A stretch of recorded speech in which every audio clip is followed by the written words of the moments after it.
this is how we play Mainframe, or Android Mainframe. This game is set in the universe of Android and Netrunner, but you don't really need to know anything about those games in order to play this game. This is a standalone game, and this is a very simple area control game, and I'm going to show you how we play it. And there's actually a couple different ways we play it, and I'm going to show you what those ways are and why. Okay? As well as going over the base rules of the game.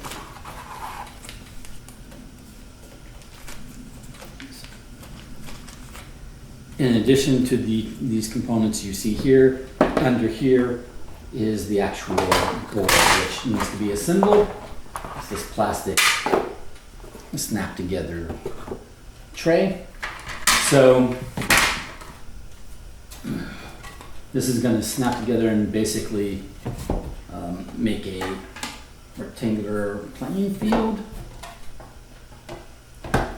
And the rules have, special terminology, nodes and zones and access points and stuff like that. And I will use some of that terminology, but I'm also going to kind of dumb down the terminology a bit, okay? When I talk about components and things. So you have a communal point or pool of these partitions, right? You might, spread them across the table so everybody can reach some. And you're going to have, based upon the number of players, every player is going to pick a character.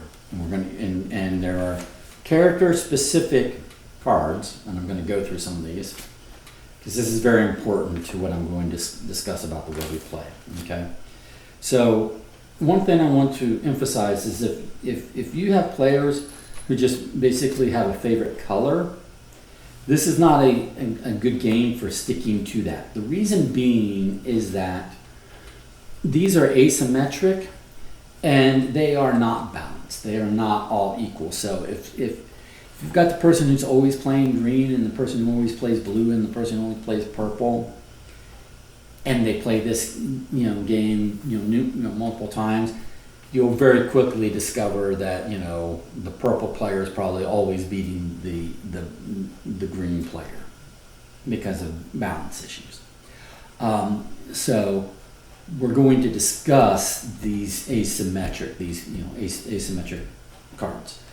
But what's not asymmetric is just everybody's going to get, or everybody who's playing is going to get the tokens of their chosen character. So let's say that we are playing with, for this example, let's say that we are going to be playing this game with the brown, one player is going to be this brown character, and a player is going to be the purple player, and a player is going to be the yellow player, let's say. And let's say we're just doing a 3-player game.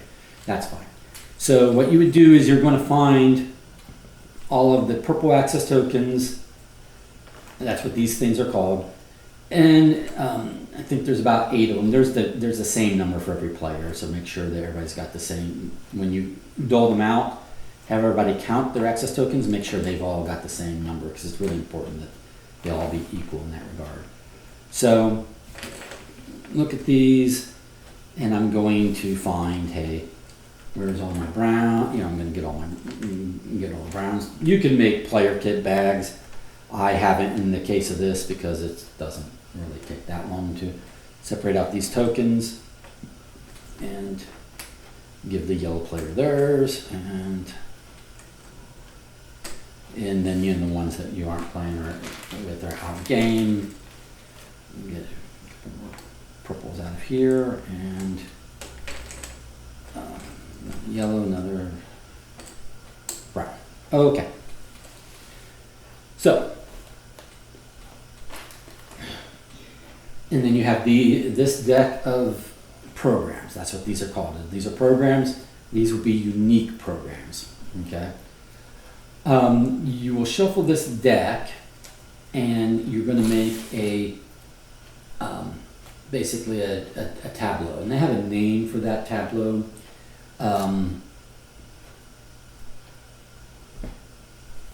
But basically, you're going to have 4 available, and you're going to have a discard. What you do not do is, what you will not do in this game is shuffle the discard into a new draw deck when it runs out. When this deck runs out, that would trigger end of the game.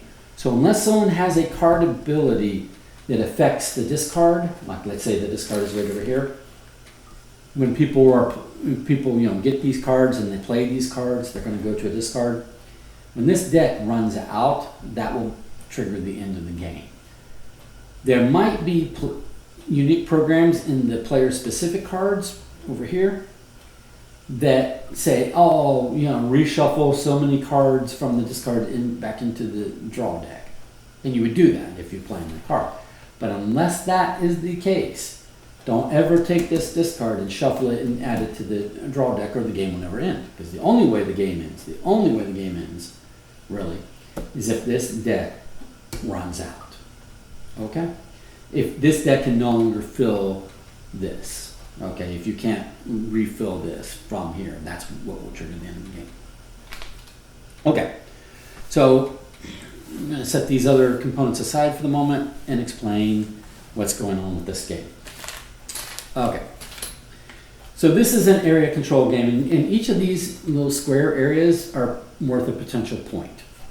So, let me just show you a point, what one point might look like. So if you've got an area and it's completely enclosed in partitions, and let's say I'm the brown player and I've got my access token in here, then at the point in time that this gets closed, I am the only player with an access point token in here. If it's a larger area and I have multiple of my access tokens in here, that's fine. What matters is if I'm the only player, the only color in that enclosed zone, then I would flip over all my access point tokens in that zone. They will no longer be usable by me for the rest of the game. But now I have secured, this would secure me 1 point because it is one square that I have complete control over, and no one can take that control away from me. Let me show you what like a 2, right, would look like. So like let's say I've got this hanging out here, and I did some action where I enclose that. This is a 2-point zone, but what matters is it's completely enclosed, completely closed off by partitions. The edge is not considered a partition, so if you want, you'd have to put a partition in order to, make it part of this, in order to try to make a zone over here somewhere, right? The edge of the board is not considered partitions themselves, only these blue things are partitions. But let's say I enclose this area. I turn over my access point token, and I've got 2 points at the end of the game. You only really need to count points at the end of the game, but just know that when you enclose an area and you flip over your access point tokens in that area, you can see how many points that is. That's 2 points, and nobody can take that from you. No one can do anything that's going to rob you of those 2 points at the end of the game. But if this area is still open, right? It hasn't been enclosed yet. That's still an open area. And this player ends up putting an access point token here. Well, now we're kind of fighting over this area. Because then, even if this gets enclosed, nobody gets control over it, right? Because I'm here and the purple player's here. Even if a player has, let's say it's a size 3 area. I want this to be clear for the teach. Even if it was the case that purple had 2 access point tokens here, and I had 1 at the point in time that this got completed, this got completely enclosed. This is a 3-point area. Nobody has control of it yet, because it doesn't matter that purple has 2 and I only have 1. they can only have control if they are the only player there. So what they're going to have to do is they're going to have to do some action, like maybe this shift action. This shift basically says, take any access point token from where it is and move it anywhere else. Other than you can never move access point tokens out of or into completed zones. A completed scored zone, you can never remove the partition, change its size, move access point tokens into it or out of it, right? But otherwise, adhering to those rules, this just lets you move an access point token. Well, this is not a completed zone yet. It's an enclosed zone, but it's not complete. So the purple player, if they played this and they moved me out, and they could put me, wherever there's an empty, spot, right? Now, at the moment they do that, this now becomes a completed zone. It's a completed zone because it's completely walled in, and they are the only player there. The purple player would immediately turn over both their access point tokens, and this is still only worth 3 points. It does not matter how many access point tokens they have. They could have an access point token in all 3 spots. It's still only worth 3 points. So this is very inefficient. You want to gain points using as few access point tokens as possible because you've only got 8 of these total. I say 8. Yeah, that's a true statement. 4 here, 2 and 2. You've only got 8 total, right? So what you don't want to do is waste 2 of them on 3 points if you can help it. Sometimes it can't be helped, right? But the point is this is not 2 times 3. This is still only worth 3 points. This is 1, 2, 3 points because it's 1, 2, 3 squares. It is controlled by purple. No one can take it away from purple. Purple will get those 3 points, but purple has lost 2 of their access point tokens. They would have had control if they had only 1. If they had only 1, it's still worth 3 points. But they would have spent 1 access point token for 3 points instead of, in this example, spending 2 access point tokens for 3 points. You get the efficiency difference, right? But the point I'm trying to make with this part of the teach is that this is not considered complete until one player is the only player. So if purple didn't kick brown out, maybe brown will, for one turn, move them out, and next turn, and this refills, and then next turn, play this card and move them out. Now brown is the one that got this for, and we'll get those 3 points. Okay. So when the game ends, this is going to be full of partitions and access point tokens, and there'll be completed zones and incomplete zones and zones that are just highly contested, right? When the game ends, whoever has the most points in control, completely controlled zones, wins the game. So how does a turn work? Well, or how does the game play? Well, let's discuss that. So,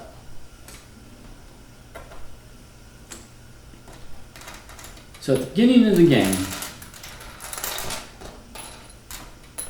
you determine a random start player, okay? And then, so let's say it is yellow, and then you're just going to go clockwise. So the first thing you do is everyone is going to put out 1 access point token. So let's say the order is yellow, and then going around the table, brown, and then purple. And then brown goes, I want to go over here, and maybe purple says, hey, I want to be right next to yellow. Whatever. Then it comes back to yellow's turn, okay? Now, yellow will choose to play either one of their special cards that they got at the start of the game, and that they get to see what those cards do and no one else does yet, right? Or, and these are they're one of their unique programs, which are once per game, or one of the common programs. Let's talk about common programs before we talk about unique programs, okay? I'll get to unique programs here in a moment. But they just look here and they go, oh, okay, which of these 4 common programs would I like to do? And they go, oh, okay, I would like to play this one. in this program, if it shows a grid pattern like this one does, a bunch of white lines making a grid, and then it shows the blue line showing partitions, it means you take partitions from the supply and you put those partitions out anywhere you want where there are not partitions already, meaning you cannot put a partition on top of a partition. So it has to be on spaces that don't have partitions, but you have to make this exact shape. Now you can rotate this however you want. So in this case, the yellow player might go this way with it, right? And go 1, 2, 3. And notice this makes the shape that's depicted here on the card. And then they would discard the card, and that would be their turn. On your turn, you play one program, and that's your turn. Then the deck's going to refill this, so that there's always 4 showing. If it can't be refilled, that will trigger it in the game, which we'll talk about. Next player would go, like let's say, and then Brown would go, and Brown says, "Oh, okay. Well, there's a bunch of shifts out right now, which isn't great for the teach, but a shift just means move. So take an access point token that's not in a completely, done controlled area, controlled zone, and move it, right? I already demonstrated this. They can move theirs or they can move someone else's. So maybe Brown's going to take this and just move purple over here for whatever reason. It doesn't matter, their reason. They can do it. And a new card comes out. Purple gets to be their turn. Purple might decide to play this fetch. Now notice on the fetch, there's not a grid. That means that we're not making an exact shape out of new partitions. Instead, we're doing something else with these partitions. This is showing moving or fetching one partition from where it is, already on the board, and putting it anywhere else on the board we want. And it doesn't have to be, the card makes it kind of look like it has to go from vertical to vertical, but it could go vertical to horizontal. So, because it's just pick it up and move it anywhere else you want. And they can pick up any partition so long as it's not part of a completed zone. If it's part of a completed zone, you cannot touch partitions that are the borders of a completed zone. Just cannot. So but purple could pick up, this partition, or this partition, and move anywhere they like. So let's say purple doesn't like the idea that yellow's getting close to enclosing an area here. And they're like, I know how to stop that. I'm going to take this partition, and I'm just going to put it over here and start, working on a zone to enclose me for points, right? Okay. And then, do that, and, a new card comes out, right? And this is a card that, like the Veer, that if someone played, they'd put out 3 partitions, but now they're going to put them out in this particular pattern. I do want to point out that although you can rotate the card however you like, you cannot mirror it, because there are cards that already mirror. Like, look at Veer versus Skew. The reason why there's a Veer card and a Skew card is because there is no way to rotate the Veer to make the Skew shape. You can rotate it as much as you like, and it's always going to be different than the Skew. The Skew is basically the mirror image of the Veer. But if you want to play this shape, you must play the Skew card. If you want to play this shape, you must play the Veer card. The same is true with, there's a Zag and then there's a Zig, which is like the mirror image of the Zag. You can rotate the Zag any way you want, to play it. What you can't do is pretend that you're flipping it over and mirroring it, because you need to play the Zig card instead if that's what you're trying to do. Okay, now let's look at some of the other common card types in here. Okay, so we've seen Zig. Well, Zig is the mirror image of Zag. We've seen Fetch. We've seen Shift. Lock is, again, got a grid, and you're just kind of making a U shape with 3 new. Now here we go. Here's a Replicate. There's no grid, it just shows 2 partitions. You literally take 2 partitions and put them anywhere you want. They don't have to be touching each other, they don't have to be parallel to each other. even though the picture kind of shows them parallel to each other, there's no grid, so there's no specific orientation that those partitions need to be in. It's just saying, place one partition, place a second partition. So you could place it like that, or you could put one here and one here, right? You can do, as long as, you know, replicate, you just place two partitions anywhere you want. That's what replicate does. Very useful, powerful card. Some other things going on. Let's see. We've covered most of them. Okay, here's swap. So swap's the other like basic common, you know, program card type. Swap says take any two partitions. Does not have to, can include your own partition. Does not have to. So it could be two competitor. So like, let's say that for whatever reasons, it's yellow's turn, and yellow just wants to swap brown and purple. So just take purple from where it was, and brown from where it was, and swap the two. So swap is just take any two partitions, except for if that partition is face down, then that means it's in a completed, you know, zone and it's scoring points. You can no longer shift that access point or swap it. You can only shift and swap access point tokens that are face up, meaning not in a completed zone. Okay? But in this case, the yellow player swapped these.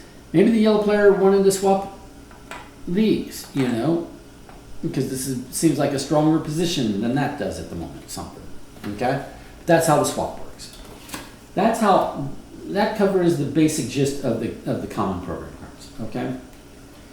Now, another option you have for your turn is, instead of playing a common program card, you can just discard the top card without looking at it. Just discard it. Oh, it was a swap, but no one's playing that. To put a new access point token out. So like, let's say it's purple's turn, and purple doesn't want to play any of these cards for whatever reason, but they want another one of their access point tokens on the board. So they just discard this card, and then they put this anywhere they want. That's an open spot, except for they cannot put it in a completely, you know, completed scored zone. You can never do anything with a completely completed scored zone. But in this case, they just go, oh, I'm going to go there and I'm going to fight brown for this area, right? That is a thing you can do with your turn. The third possible thing you can do with your turn, like I mentioned earlier, is play one of your unique programs. So at the start of the game, in addition to getting your access point tokens, per the rules, you will get the 5 cards for your character, for your color. You will shuffle them, and then just blindly draw 3 to keep, and return the other 2 without looking at them to the box. So then throughout the game, yellow and, you know, purple will have done the same, and they will have, you know, 3 random cards of theirs, 2 out of the game, and brown as well, right? So that means that 3 times during the game, instead of playing a common program or discarding a card to put an access point token out, you could play one of your specific unique programs. They're called unique programs because no other character has this card. You're the only one that has this card. And these cards can do a range of things. Sometimes it will have words that will tell you what to do. Like this says, if yellow player plays paintbrush, and they would not discard it here because you don't want to get it mixed up with the common deck, but discard it in their area. They can't play it again, right? Then it's played for the game. But it says, look at the top 4 generic programs, generic/common programs of the program stack.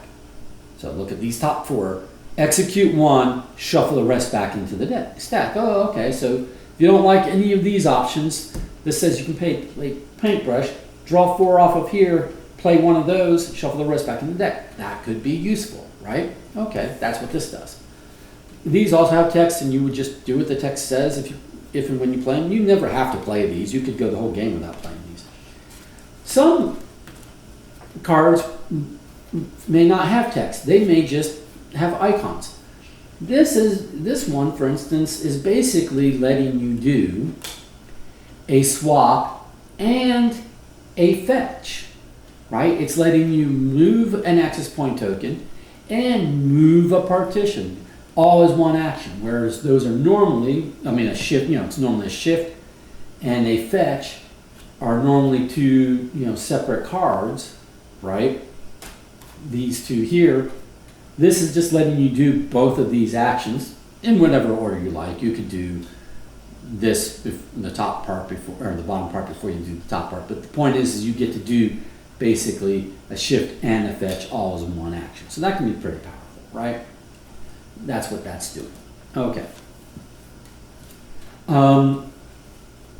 If we look at Brown's, Brown has this like, oh look, you can play, a big L. So this is a 4 partitions in one turn. Now it has to be in this shape, rotating around, right? However you like. But you're putting 4 out. Well, that can be a big deal if it's going to like crucially complete something for you. Okay? So like, let us say that you've got a situation sort of like, if you've got a situation like this, right? And people are not worried about you at all because they're like, well, Brown's nowhere close to completing this area. I don't know what they're going for, but I'm not worried about it, right? And then Brown just whips this out and goes, oh, look, for one action, I'm going to go boom, boom, boom, boom. 4 points, baby, right? Out of nowhere. So that's what this is doing, right? It's very powerful. This one lets you place 3 partitions, sort of like Replicate did, except that the difference is you'll notice this one actually has a grid. Because this has a grid, it has a grid, and it shows 1, 2, 3. It literally means you have to place 1, 2, 3. 1 space apart each, all parallel to each other. You have to do this shape. Now you can, again, rotate it, but you have to do this 1 space, 1 space, 1, all in the same orientation. This can be very tricky to, be useful, but if at the beginning of the game, you're looking at these cards, they're in your hand, you get to see them, you could manufacture a situation where this is going to be useful to you that no one saw coming because it's so bizarre, right? It's so odd. No one's expecting this pattern, this specific, let me move this out of the way. No one's expecting this particular pattern to just appear in one turn, right? So you have to, do something about it. But Brown's also got a card here, just text, place 1 partition, great. Then execute 1 generic program from the program suite. So you get to place a partition and then execute one of these, all as one action. So these are generally more powerful than these are, right? But you've only got 3 for the whole game, and every time you play 1, you can't play that one again during that game, okay? That's all fine and good. So, and then let's talk about the game in. So I'm going to read the game in trigger to get, just to get the wording the way that, they word it.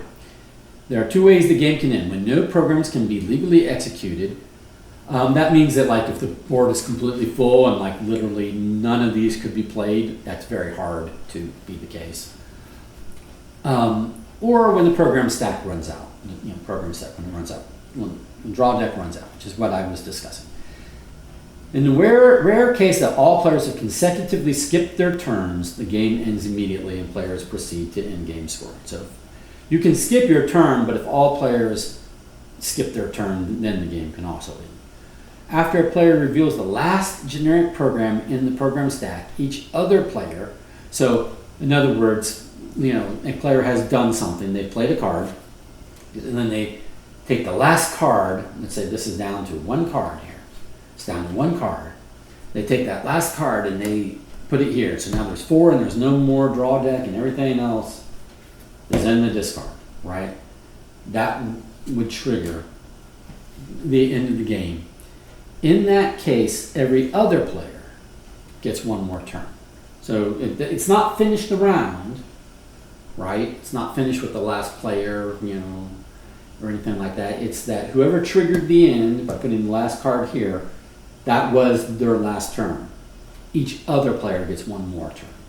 And they're basically playing with the 4 that are exposed here and with the ones in their hand, or discarding the card to put an access point token out. But that's probably not going to do them anything in their last turn. Because in the last turn, you need to get points, and there's really no way to get points by just putting an access point token out. You need to get partitions. So last turn, someone's going to be playing one of these or one of these that puts partitions out, more than likely, right? And then in-game scoring, like I told you, it has an example here. It shows like if the board is divided up this way, then you've got 1 point over here and this 2 points over here and a point and 2 points, and you're just going to count up how many completed areas belonging to each of the players, right? Okay. Now, that's the way Mainframe is intended to be played, and that's fine. I'm going to now discuss what we do, a couple things we might do differently. First of all, these characters, which are based upon Android characters from the Android game and from the Netrunner game, they're thematically based upon them. This only plays up to 4 players, by the way. It has 6 characters to choose from, but you can only play up to 4 players. The board's just not big enough for more than 4 players. It's a 2 to 4 player game. These different characters decks are not of equal. They're asymmetric. They're not equal to each other. It's rather imbalanced between them. I'm going to go through them and I'm going to show you which characters are generally more powerful than other characters, and how that affects our choice and how we play, our decisions and how we play this game. One thing I will say is that, especially with children or with new players, it is perfectly fine and it is a perfectly okay game, strategic and otherwise. It's an okay game to play without these entirely. Like, you can just literally take all of these unique cards out and only play with generic programs, from the generic program stack and access point tokens. And you can play a whole game that way, and then it's just strategizing over making choices from here, right? That works. Playing that way works. Now, obviously, if you've got, with your more serious gamer friends, they're going to want to play with the asymmetric player abilities, and that's understandable. So that's why when you do that and you decide to play with these, you have a few options that I'm going to discuss now. Firstly, they say, randomly remove or shuffle them, take 3 and remove the other 2 from the game. You could do that. More commonly, a way we might do it is you get all 5 of your cards, look at them, read them at the start of the game, pick the 3 that you want to keep. I want to keep these 3 and discard these 2 out of the game, making it a not random choice. One reason to make it a not random choice is that, again, these decks are not equal. So if it's completely random, then randomly purple player could get their 3 best cards and brown player could randomly get their 3 worst cards. And then the gap between purple player and brown player is even worse in that game than if purple player is picking their best three, what they consider to be their best three cards, and brown is picking what they consider to be their best three cards. Then the gap between them is no longer has the random potential of being super wide. There might still be a gap between their capabilities. This might still be, the three best here might still be better than the three best here, but it's not as bad as randomly the three best here versus randomly the three worst from here, which is a, random potential for a really much larger gap, okay? So that's one thing you can do, is just let players pick the three cards that they deem the best or the ones they want to play with this game. And they can form a whole strategy. I'm picking these three cards because I'm going to form a strategy for this game around those three cards, right? That mitigates to some extent. But there's just some decks that are more powerful than those. And I'm going to show you why. Let's talk about perhaps the most powerful deck first. I'm going to show you these cards, okay? Purple is super powerful. I mean super powerful. This card lets you, for one action, place your access point token and then place a partition around all four sides of it. In other words, this card just says, find an empty area spot on the board and give yourself a point. Because as soon as you put one access point token and then you put the four partitions all around it, like the card says, what's that equal? That equals 1 point. So this card just straight up says, have a point. Just have a point. Well, points can be hard because people are going to fight for areas. Purple says, no, I'm just going to have a point for free for an action. G. Or this one. It says, put 2 in a line. So again, there are situations, like for instance, let's say purple has something that looks like this going on, okay? Normally, they might need to find out here a skew or a veer or a block, or one of the cards is going to have 2 in a line and let you go this way, right? Skew would work here, right? Veer would not. Let me show you why, in order to demonstrate why this is so powerful. Let's look at veer. So if skew is available, they could just take skew and they could just go 1, 2, 3. But with veer, notice that because you cannot place a partition on top of another partition, they can't go 1, 2, boom. They can't even rotate. Now they could rotate it this way and go boom, boom, that way. That's fine. That would work. But if there was already another partition here, then that would block them from being able to do that, right? So then they'd be okay? So, and other players are going to see that this card is here, going to see that purple's turn is coming up, going to then take this card and use it just so that it doesn't get back to purple, right? But purple goes, it doesn't matter that you took the skew. I've just got this card and I can put 2 in a row.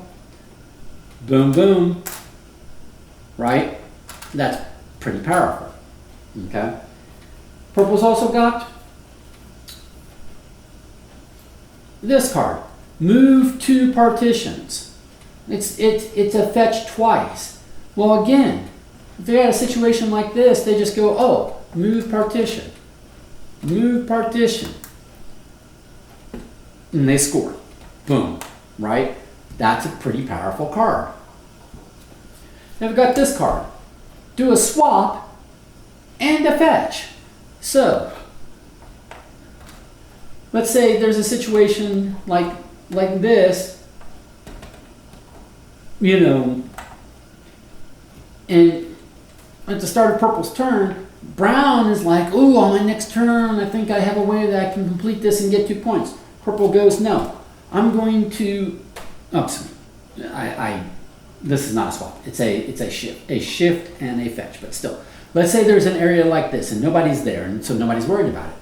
But they don't realize that because you're purple, you got this card, and you go, I'm going to, in one turn, go here and go, and everybody goes, oh, well then we're going to have to block them on our turn before they can. And you go, no, because I also get to fetch. So I'm going to fetch this from here to here, and you get those points out of nowhere, right? Very powerful card. Or this one. Place one access point token, then place one partition. Again, same thing again. So like, let's say it looks like this. This says place an access point token. They go, oh, okay, thank you. And then place a partition. Oh, okay, thank you. 2 points. Boom. There is no card in this purple deck that's a stinker. Every single one of these cards is absolutely bonkers powerful. Straight up point. Straight up probably get 2 or 3 points out of nowhere. Probably get 2 or 3 points out of nowhere. Probably get 2 or 3 points or 4 or more out of nowhere. Probably get 2 or 3 points out of nowhere. Okay, that's what the purple is too powerful. So generally speaking, because this only plays a 4-player, we'll just say, hey, if we're going to do an OP game, if we're going to let purple in, we're going to let purple play, then we're going to play with certain other characters. But as a rule, we don't let purple play. We just say purple is too powerful. Too powerful to be one of the 4, right? Let's look at brown. Brown's also pretty powerful. Not as powerful as purple, but place one partition, then execute one generic program. So again, this is just like same sort of situation with purple. Is they can, they're here. They get to place a partition, from the supply, boom, and then they get to execute a generic program like this fetch, which might let them, boom, just complete this. So it just went from being, not near completion, especially if someone already took this card and it wasn't available, right? And so people are looking at this and they're like, well, brown's not going to complete that on their turn. Brown goes, oh, I can. I place one from the supply, and then I'm going to execute this, and boom, 2 points. So this is a decently powerful card. This, as I already showed you, can be super powerful. Placing 4 partitions as one turn, that's very powerful. This is very situational. So far, these two are like on order with purple's cards. This one's not. This is super situational. So this one is nowhere near as good in practice. We've done many plays of this game. This one's nowhere near as good in practice as any of the purples. All of the purples beat this card. This one. Shuffle any 5 cards from the generic program discard pile into the program stack. So you pick 5 cards in here, you shuffle them into the program stack. This does almost nothing for the brown player because it's their entire turn. They didn't put a partition out, they didn't put an access point token out, they didn't play one of these cards, they didn't get any points out of it. They just literally took some cards that were in the discard, they picked them, and then they shuffled them into the deck. They don't even get one of those 5 that they pick. They pick 5, they don't get any of them, they just shuffle them into the deck. And that potentially helps all the other players at the table. It gives all the other players at the table the chance to get those programs when they just come out later in the game. This extends the game. Like if the game is about to end, brown can go, oh, okay, I'm going to extend the game a couple more rounds by putting 5 more cards from the discard into the draw deck. But other than a Hail Mary extend the game, this does nothing targeted to help brown. There is no reason to believe that brown is going to be the player to benefit from them playing this card. This card is pretty stinker, okay? Shuffle the top 10 cards of the generic program discard pile into the program stack. Same thing. This is pick 5 cards and shuffle them in. This is take the top 10 cards, shuffle them in. Either way, that's not in any form or fashion guaranteed to be of greater advantage to brown than to all the other players at the table. So these are 2 pretty stinker cards. So this is what I was saying is if you just were to, randomly take 3 cards and 2 of the cards you randomly got from the brown deck were these 2 and then this one, and you're playing against purple, it doesn't matter which 3 cards purple randomly got. It really doesn't matter which of the 3 cards that purple randomly gets. If brown randomly gets these 3 cards, purple will beat brown if they're, equally competent players, okay? Super mismatch here. Brown has a couple, basically 2 really good cards, and then 3, a very situational card, and then 2, probably won't help brown in our cards, okay? That's what brown has, as opposed to purple's just only got good cards. That's a pet peeve, right? So let's look at green.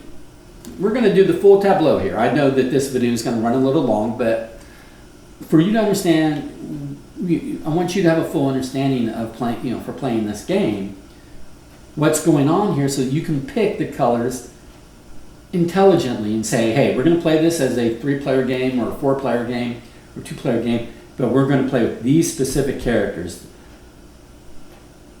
or not use the character abilities at all for these reasons, right? Because we know this to be the case. It will be unfair. It will be supremely imbalanced if we just let a player willy-nilly take purple and some other player willy-nilly gets this other color that sucks in comparison, right?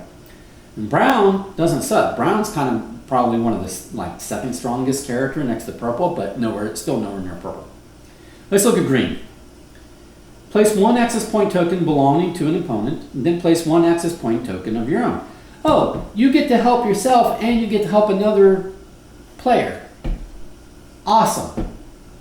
I mean, it's not total shit. You did get to place an access point token of your own, but you know what else lets you place an access point token? Discarding a card from the deck. If I just want to place an access point token of my own, instead of playing this card, which will place an access point token of another player, and therefore save them an action. Because normally it would take the other player an action to discard a card in order to place a new access point token of their own, right?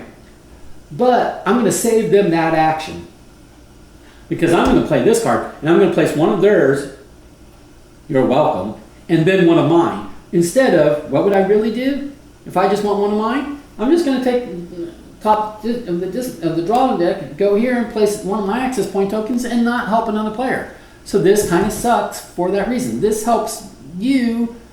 This doesn't really help you because it's no better than doing this, other than it helps another player, or potentially helps another player, right?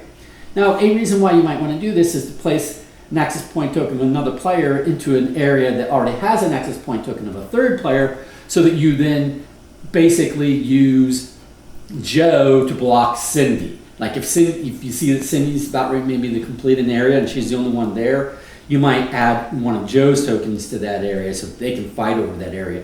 And then you're going to add one of your tokens over here in an area to yourself. That's the intent of the card. But at the end of the day, it's rarely that good because that's very situational. More often the case, you just want to get more of your access point tokens out without getting more of your opponent's access point tokens out. Go ahead and let Joe use his turn blocking Cindy from getting those points. You don't need to spare Joe that turn. You focus your turn on yourself and let Joe be the one to waste his turn blocking Cindy from getting points, right? So this is why this is not that great. Here's one. Move 1 access point token belonging to each runner. This is situationally pretty good. You can move your own and you move one of each of the other players. So you can move all the other players out of an area where they might be close to scoring and move yourself into an area that then, and because you can do it in whatever order on, you can move them out of the area. You can move someone out of an area that was about to score. Like if this one was not yet completed, but it was, getting close. You could move, Brown out and move, this would be the green player. Move the green, move your own in and move purple somewhere and move, yellow somewhere. This is a stronger green card. I mean, this is, you know, one of Green's strongest cards. This is, you can place 2 of your access point tokens anywhere you want, right? Except for a completed, already scored zone. So this is basically like, instead of this, you know, discard this, place an access point token, discard this, place an access point token.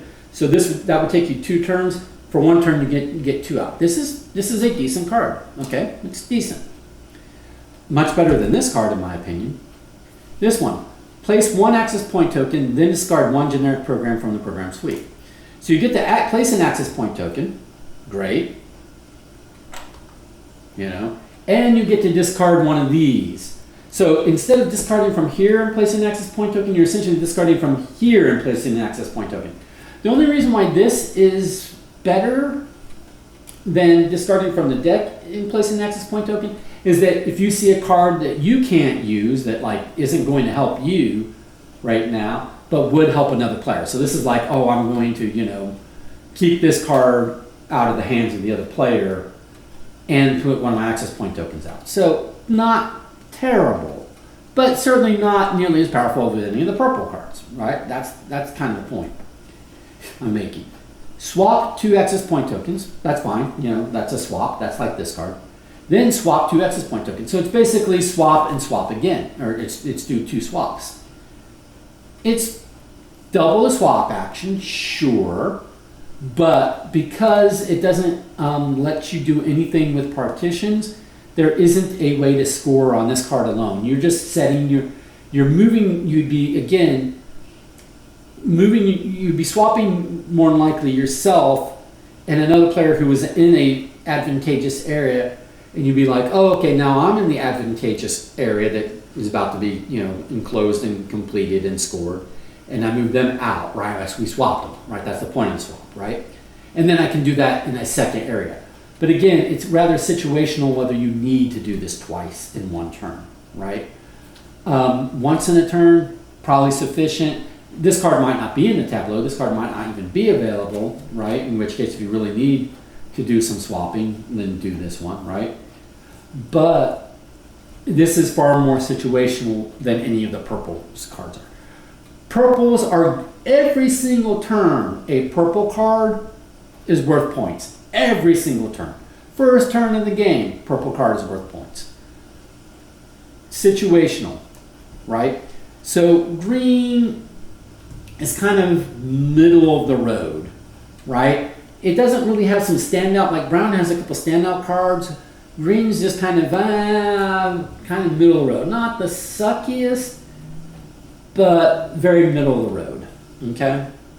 Now so if you're playing a game with like 3 or 4 players, you might pick the colors that are middle of the road and leave out like purple and maybe, you know, leave out brown or something, right? Let's look at yellow, okay?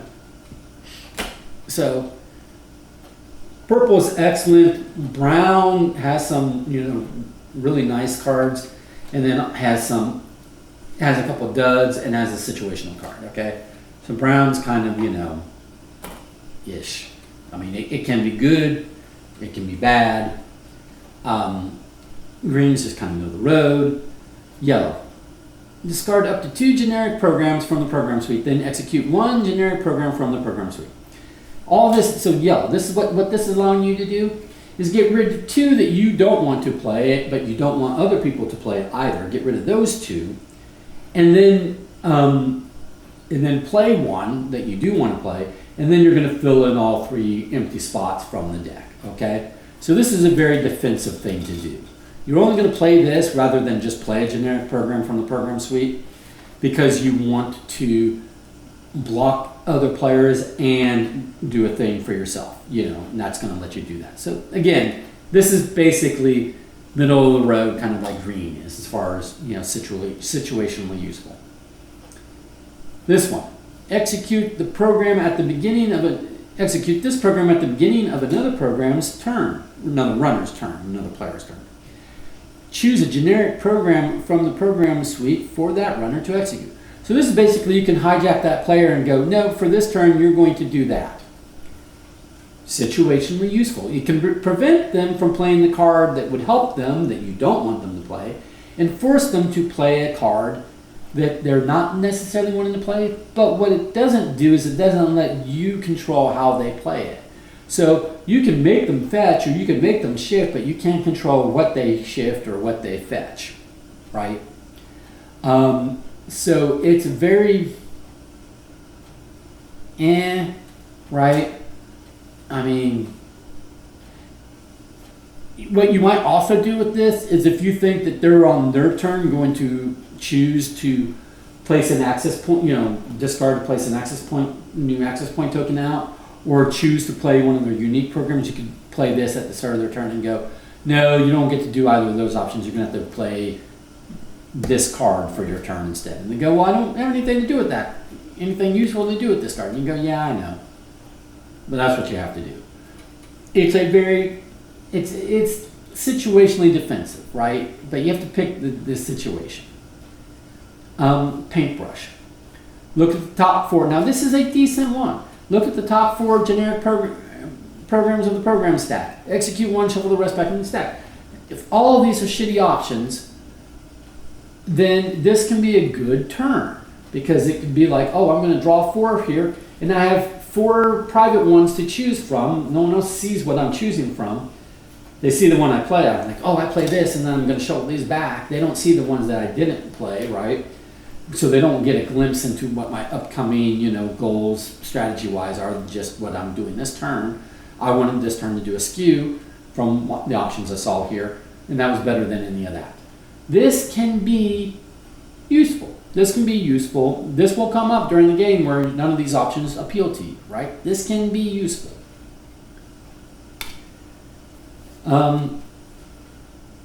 Execute this program when another runner executes a program. Cancel that program.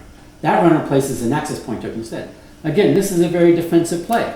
It can be useful. They do something. They're going to do something, and it's execute a program. So maybe they're executing a unique program, like one of their special cards, right? Especially like if you're trying to defend against a purple player or a brown player or something, and they're going to play a card that's going to get them, 2, 3, 4 points, right? You see that and you go, nope, stop. I cancel that program. They don't get the program back. It's already spent. They just don't get to do the action.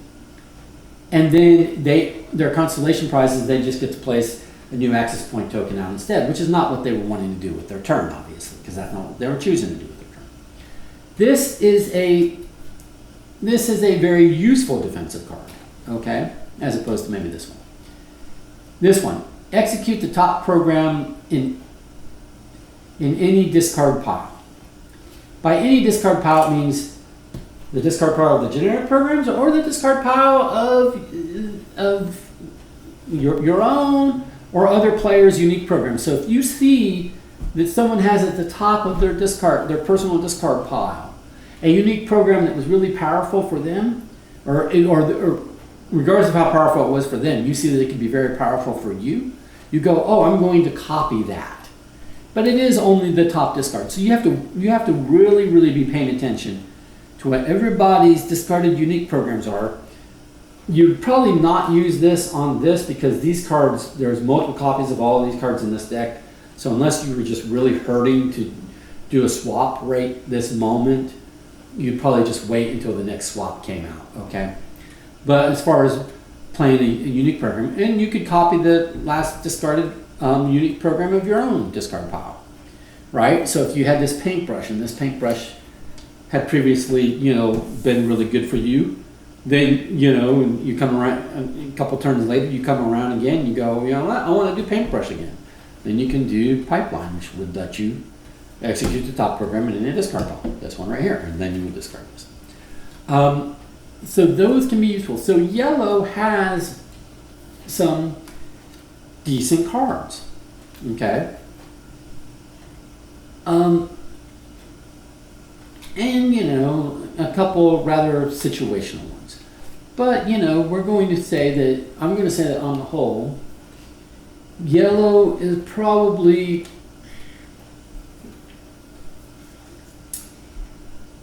somewhere maybe as good as brown, sometimes situations maybe a little better than brown in some cases, maybe a little worse than brown in some cases, but on the average, we'll put it around the brown, right? But I would say that yellow and green, it can play well together. Like if you're trying to do multiplayer in this game, obviously you are, but I mean, if you're trying to do like 3 or 4 players in this game, and you don't want to put purple in because nothing is as good as purple, you can play yellow and green together, and that's fine. Green's got some, couple cards in it, and yellow's got a couple very situational cards in it. Neither of these 2 decks are so powerful than the other that's super unbalanced, right? Let's look at blue. Reveal 1 random unique program from each opponent. Then choose and execute 1 revealed unique program without discarding it. Return each revealed unique program to its owner's hands. So literally, they take their unique programs they have not yet played, so you need to play this early in the game before they play their good unique programs. You say, spread your hand, you don't get to see it, but you'll just pull 1 randomly from each of your opponents, choose one of them that you want to do, and then they get them back, so they'll get to play those unique programs later. It has a couple of benefits. One, it lets you see a unique program in every opponent's hand, so you get to see what they're potentially able to play later in the game. It lets you get to do something that you wouldn't otherwise be able to do, one of their unique programs, right? But it is a bit of a crapshoot, because even if they've got really good unique programs, you then have to pick one of those to play for your entire turn, and you don't have a way of knowing when you play this if they're going to have the unique program that's going to benefit you. Maybe they've got a really powerful unique program, but it's so situational, and that situation isn't right now, right? So maybe you've got 2 opponents or 3 opponents even, and you get to see 3 unique programs from your 3 opponents, and it's like, that would be great. It's just not great this second. That would be awesome later, but I have to pick a program now. That one I guess I can use. It's not the best of the ones I've seen, but it's the one that I guess is most useful. But so it's just very hard to plan around this card. This is a very Hail Mary, I've got nothing else to do with my turn. This is all crap. I don't want to, spend an action to put a new access point token out. So I'm just going to Hail Mary and hope that somebody has something good, right? It's not the worst of blues cards, but it is, very situational. This one. Look at the top 5 cards of the program stack and arrange them in any order. Then execute 1 generic program from the program suite. This is stupid. This is just straight up stupid. This is only slightly better than, remember the couple that Brown had where it was like take cards out of this card, put them back into the draw deck, and we said that's not necessarily going to help Brown at all. This is only slightly better than that, because this one at least lets you execute one of these programs that you see that you can use, and it lets you take the top 5 cards from this deck and then change the order so that you know what they are and you know what order they're going to come out in. But you're going to be executing one of these on this turn. It's going to come here. So the one at the top is going to come out, and that's going to now be available to all the other players before it gets around to your turn again. So you don't want to pick the card that you think is really good as the top card, because you're going to get the last opportunity to actually play that one. But so you have to time, how do I stack these 5 cards so that the one I might want to play will come out. But you can't control if other players are going to pull from here. If they pull a card from here, sure, this will come from here to here and reveal these cards, right? But if they decide to discard the card or put the access point token out, they could be discarding a card that you were anticipating or wanting to come out here and be available for you. They just discarded it instead to put an access point token out. Or they play a unique program, so they don't affect this at all, so the card you wanted to flip out doesn't flip out by the time, doesn't come out into the program suite by the time it gets back around to your turn. So this is very hard. This is better than Brown's two, reshuffle cards, but it is still very hard to make it work, specifically work to your advantage, other than you've got some look ahead as to what is coming. But ultimately, for your turn, you're playing one of these cards that you could have done anyway. And then you really have no absolute control over what happens with the 5 cards that you got to look at. You don't have no real control over that. You can try, but it's hard. This one. End your turn. On your next turn, take 2 turns in a row. This is a rather powerful blue card. Because taking 2 turns in a row can be worth a lot of points, because with 2 turns in a row, you might be able to put an access point token out and put partitions to complete an area to score points, or swap an access point 2 access point tokens from an almost completed area. Someone's let's say green's in an almost completed area and you're over here. You go, okay, I'm going to end my turn. I end my turn now, and then my next turn I get 2 actions. I get 2 turns in a row. So for one of those turns, I can maybe hope to have a swap card and swap these, right? And then do a fetch and fetch this and complete the area, right? Doing 2 turns in a row where you can do a setup turn, set yourself up 4 points, and then immediately a second turn where you can then crystallize or finalize that area and get those points. That can be very powerful. This is a powerful blue card. So now blue's got 2 decently powerful cards, right? I mean, this one's very situational, like you said, but this is itself a powerful card. Okay. Switchblade. Reveal 2 additional generic programs from the program stack and then add them to the program suite. Execute any 1 generic program from the program suite, then discard 1 generic program. So you're going to put 2 more options out here. Then you have a choice of 6 cards. Then you're going to execute 1, and then you're going to discard 1, so that at the end of your turn, it's back down to 4 cards for the next player. So it basically gave you a choice of the 4 that were out and 2 additional. You're going to play one of those, get rid of one of these, and whatever. That is decent. I mean, it's decent. That's a decent card. Okay. This one. Draw 2 generic programs from the program stack and add them to your hand. So this lets you take 2 cards here, add them to your hand as if they were unique programs, and then on a future turn you can just play one of them as if it was a unique program, right? But crucially, people don't get to see what they are, so you get to know that at some future turn you're going to get to do this, and you're going to get to do this. So you just start setting things up to where you're going to surprise people by playing this card that they never saw on the tableau as available to you, right? This can be useful. It's still not as useful as a purple card, but it can be useful. Okay? So all in all, blue is another deck that can be played among, green, yellow, and blue, I think can all be played together.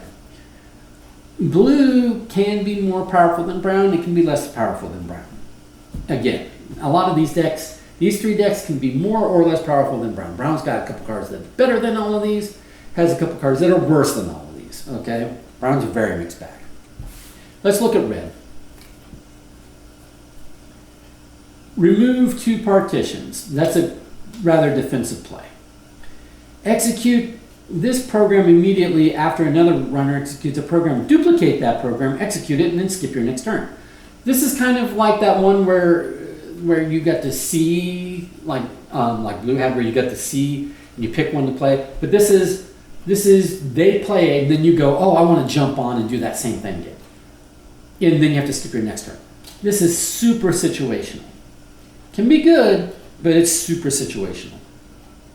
It's dependent upon other players playing a unique program that is useful to you at a time that it is useful to you. Okay? Gin. Remove 1 access point token belonging to an opponent and replace it with one of your access point tokens.